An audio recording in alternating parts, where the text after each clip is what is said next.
வணக்கம் நண்பர்களே, அனைவருக்கும் வணக்கம். இன்றைக்கி வந்து பார்த்திங்கன்னா ஒரு முக்கியமான ஒரு நடிகருடைய பிறந்தநாள். யாருன்னு பார்த்திங்கன்னா நடிகர் என்னன்னு சொல்கிறது, அவர் பயங்கரமான ஒரு டேலண்டான ஒரு ஆர்டிஸ்ட்டு.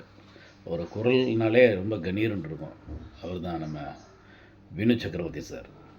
வினு சக்கரவர்த்தி சார் வந்து பார்த்திங்கன்னா ஒரு குணச்சித்திர நடிகராக சொல்கிறதா, இல்லை ஒரு டைரக்டர்னு சொல்கிறதா, இல்லை ஒரு காமெடி ஆக்டர்னு சொல்கிறதா, என்னென்னு சொல்ல முடியும்? மிகச்சிறந்த ஒரு நடிகருங்க. இந்த குரல் இருக்கு பாருங்கள், அது மிமிக்ரி ஸ்டேஜில் வந்து நான் வந்து எனக்கு வந்து மிகப்பெரிய ஒரு அந்த வாய்ஸ் பேசும்போதே பயங்கர கிளாஸ் பறக்கும்.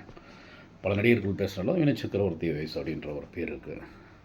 ஸோ அவருடைய வாய்ஸ் பேசும்போது பார்த்திங்கன்னா நிறையா வந்து ரொம்ப இது மாதிரி பண்ணுவாங்க எல்லாம். ஆனால் அவருடைய வாய்ஸில் வந்து ஒரு ரொம்ப அற்புதமாக இருக்கும்.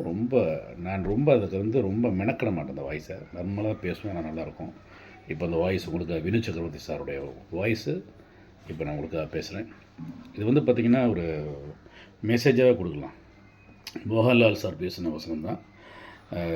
மோகன்லால் சாருடைய வசனம் பார்த்திங்கன்னா புலிமுருகனில் பேசின ஒரு டைலாக் தான் நான் வந்து பேசுவேன். அதில் புலிமுருகனில் வந்து மோகன்லால் சார் பேசியிருப்பார். எப்படின்னா,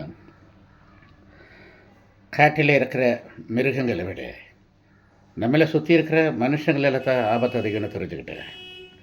காட்டில் இருக்கிற எதிரிங்க நம்ம கண்ணுக்கு தெரியும், எதிர்த்து போராடலை. நம்மளை சுற்றி இருக்கிற மனுஷங்களுக்கு நம்ம பயப்படணும். அவங்க நம்ம மேலே அன்பு காட்டுவாங்க, அது உண்மைன்னு கூட நம்ப வைப்பாங்க. அது உண்மை நினச்சி வாழும்போது நமக்கு துரோகம் மட்டும்தான் மீஞ்சிடும்.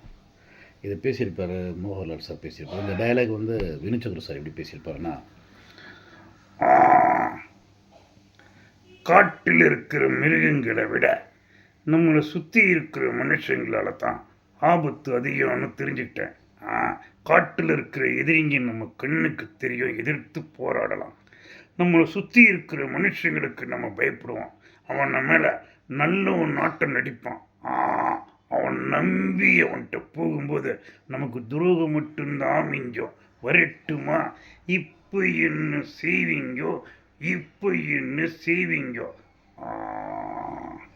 வாழ்த்துக்கள் சார், வினு சக்கரவர்த்தி சார் அவர்களுக்கு என்னுடைய அன்பான வாழ்த்துக்கள். இந்த நேரத்தில் நான் உங்களை நினைக்கிறேன். ஏன்னா உங்கள் குரலில் பேசி பேசி எவ்வளவோ சம்பாதிச்சிருக்கிறேன். வரட்டுமா, நன்றி, வணக்கம். வாழ்த்துக்கள் வினு சக்கரவர்த்தி சார், வாழ்த்துக்கள். வாழ்க வையகம். நன்றி, வணக்கம்.